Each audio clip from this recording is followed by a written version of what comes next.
பெரிய நிஃபாக்குக்கும் சிறிய நிஃபாக்குக்கும் இடையில் இருக்கக்கூடிய வித்தியாசங்கள் என்ன?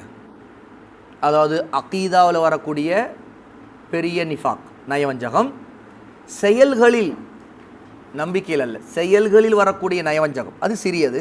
இந்த ரெண்டுத்துக்கு இடையே இருக்கக்கூடிய வித்தியாசங்கள் என்ன என்பதை ஷேக் ஃபௌசான் ஹபிதகுல்லா குறிப்பிட்றாங்க. ஒன்று, பெரிய நயவஞ்சகம், அது அகீதாவில் வரக்கூடிய நயவஞ்சகம் ஒருவரை மார்க்கத்தை விட்டு வெளியேற்றிவிடும், அவ்வளோதான், முர்த்ததாயிடுவான், காஃபிர் ஆயிடுவான்.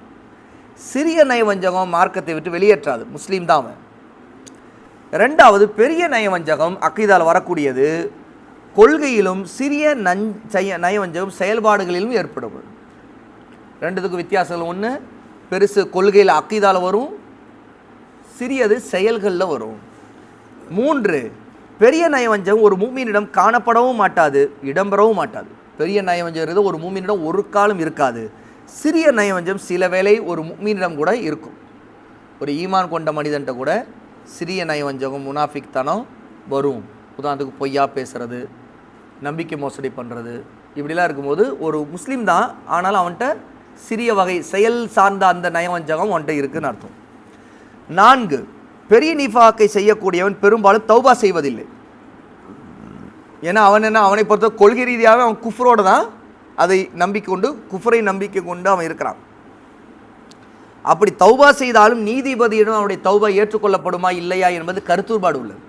ஒருத்தன் பெரிய நிஃபாக்குள்ள நயவஞ்சகன் தான் அப்படின்னு கண்டுபிடிக்கப்பட்டுருச்சு, அதுக்கு பிறகு அவனை பிடிச்சி தௌபா செய்ய சொல்கிறாங்க. அப்போ நீதிபதிக்கு முன்னாடி அவனை நிறுத்தி வச்ச பிறகு இப்போ அவன் தௌபாவும் செய்கிறான். அப்படி அவன் தௌபா செய்யும்போது அதை ஏற்கலாமா கூடாதா அப்படிங்கிறதே ஒரு கருத்துபாடான விஷயம். ஏன் இப்போ அவன் நடிக்கலாம்ல, தௌபா செய்கிறதா சொல்லி நடிக்கலாம் தப்பிக்கிறதுக்காக. அப்போது அதில் ஒரு குழப்பம் இருக்குது. அவனை எப்படி நம்புறதா? உண்மையில் அவன் உண்மையிலே நயவஞ்சகன் தானா இல்லையா, இப்போ தௌபா செய்துட்டு உண்மையாக ஈமான்தாரி ஆயிட்டானான்ட்டு. ஆனால் சிறிய நிஃபாக்கை செய்யக்கூடிய தௌபா செய்தால் அல்லாஹ் அந்த தௌபாவை ஏற்றுக்கொள்வான். சரியா? ஷேகுல் இஸ்லாம் இப்னு தைமியா ரஹிமஹுல்லாஹ் சொல்கிறாங்க, அவர்கள் இறை நம்பிக்கையாளர் பெரும்பாலும் நயவஞ்சகத்தனத்தின் பண்புகள் ஏதேனும் ஒரு பண்பு வந்து விடுகிறது, பிறகு அல்லாஹ் அவர்களின் தௌபாக்களை ஏற்றுக்கொள்கிறான். மேலும் முஃமின்கள், அதாவது இறை நம்பிக்கையாளரின் உள்ளத்தில் நயவஞ்சகத்தனமான எண்ணங்கள் ஏற்படும் போது உடனே அல்லாஹ் அதனை அவரிருந்து அப்புறப்படுத்தி விடுகிறான் என்று சொல்கிறார். ஒரு முஃமினாக இருந்தால் அவற்றையும் வரும், சில நேரத்தில் நயவஞ்சகம் வந்துடும், ஆனால் அவரிடமிருந்து அல்லாஹ் அதை அப்புறப்படுத்துவான், செயலில் வரக்கூடியது. சரியா? முஃமின் ஷைத்தானுடைய ஊசலாட்டத்திற்கும் இறை நிராகரிப்பு ஊசலாட்டு ஆளாகின்றான். ஒரு முஃமினுக்கு அது வரும், ஷைத்தான் ஊசலாட்டம் வருவான், ஏதாவது குஃப்ருடைய ஊசலாட்டம் இப்படி வந்து போகும், அது அவனது உள்ளத்தை இறுக்கி விடுகிறது.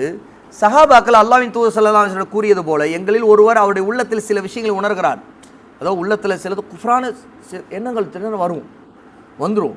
அந்த விஷயங்களை பற்றி கூறுவதை விட வானத்திலிருந்து பூமி நோக்கி விழுவது எங்களுக்கு விருப்பமானதாக இருக்கிறது என்று சொல்வாங்க. சஹாபாக்கள் சொன்னாங்களாம், அந்த குஃப்ரான அல்லது கெட்ட விஷயங்கள் அது சொல்கிறத விட வானத்திலேருந்து தூக்கி வீசி பூமியில் வந்து விழுந்தலாம் போல தெரியுது, ஏன்னா அவ்வளோ பெரிய பாவமாக தெரியுது நமக்கு அப்படின்னு அவங்க உள்ளத்தில் அதை நினச்சி கவலைப்படுறாங்க சஹாபா. அப்போ ரசூலுல்லாஹ் சொன்னாங்க, ذاك صريح الإيمان, இதுவே ஈமானுடைய அடையாளம்தான் அப்படிங்கிறாங்க.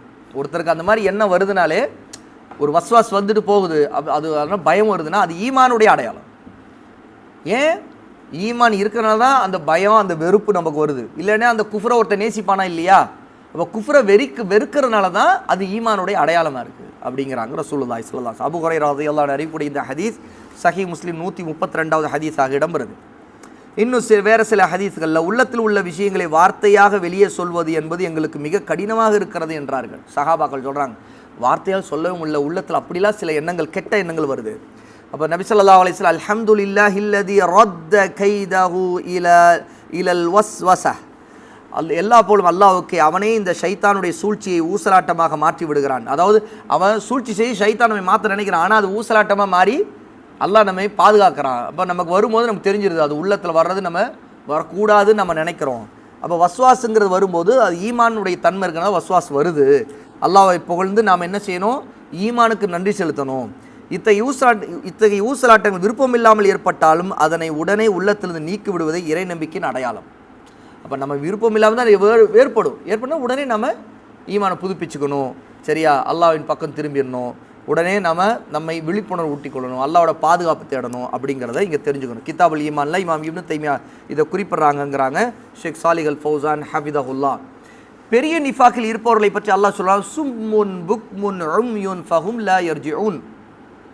பாருங்க, எவன் அகீதாவிலே குஃப்ரோட நிஃபாக் உள்ளவனா, வெளியே ஈமான் உள்ளவனா காட்டிக்கிட்டு இருக்கானோ அவனை பற்றி அல்லாஹ் சொல்கிறான், அவன் செவிடர்கள், ஊமையர்கள், குருடர்கள், அவர்கள் சத்தியத்தின் பக்கம் திரும்பவே மாட்டார்கள் அப்படின்னு சொல்கிறான்.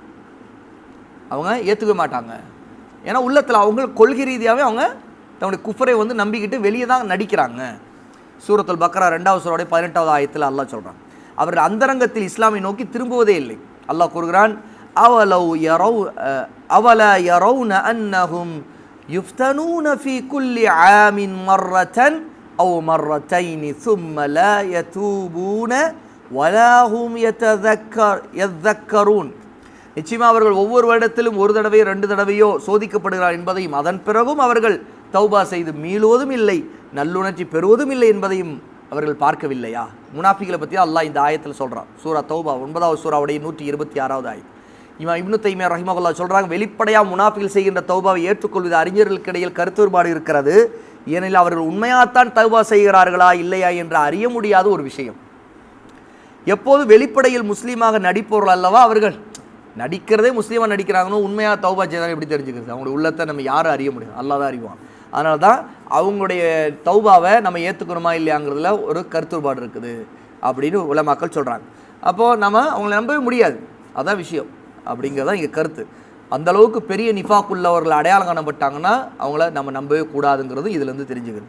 மஜ்முல் ஃபத்தாவால இமாம் இப்னு தைமியா ரஹிமஹுல்லாஹ் குறிப்பிட்றாங்க.